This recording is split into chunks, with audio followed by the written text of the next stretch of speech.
আসসালামু আলাইকুম, কেমন আছেন সবাই? আশা করি ভালো আছেন। গ্রামকে সবুজ আর সুন্দর করে গড়ে তোলার স্বপ্ন নিয়ে আমরা কয়েকজন যুবক একত্রিত হলাম। চারদিকে যখন গাছ কাটার কারণে পরিবেশের ভারসাম্য নষ্ট হচ্ছে, তখন আমরা সিদ্ধান্ত নিলাম শুধু কথা নয়, কাজের মাধ্যমেই পরিবর্তন আনতে হবে। সকালের নির্মল পরিবেশে হাতে গাছের চারা নিয়ে আমরা গ্রামের রাস্তার ধারে ও বিভিন্ন খালি জায়গায় বৃক্ষরোপণ শুরু করি।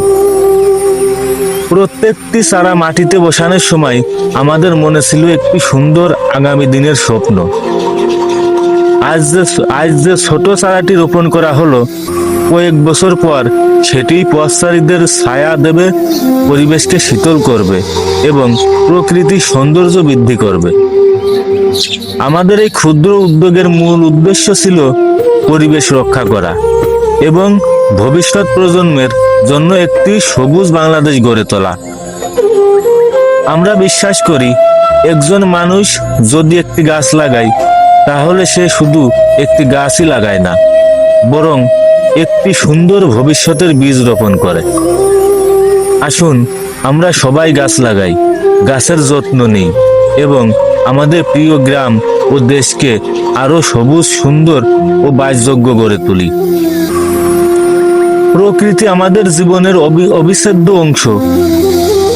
গাছ আমাদের অক্সিজেন দেয়, ছায়া দেয়, পরিবেশকে সুন্দর ও বাসযোগ্য রাখে। কিন্তু দিন দিন বিভিন্ন কারণে গাছের সংখ্যা কমে যাওয়ায় পরিবেশের ভারসাম্য নষ্ট হচ্ছে।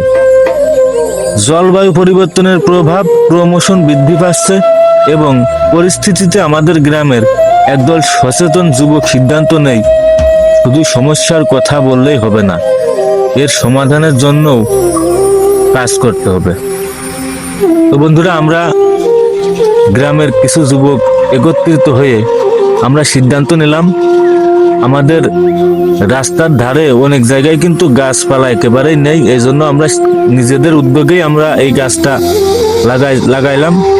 তো বন্ধুরা, ভিডিওটা কেমন লাগলো অবশ্যই কমেন্টে জানাবেন। সবাই ভালো থাকবেন। আল্লাহ হাফেজ।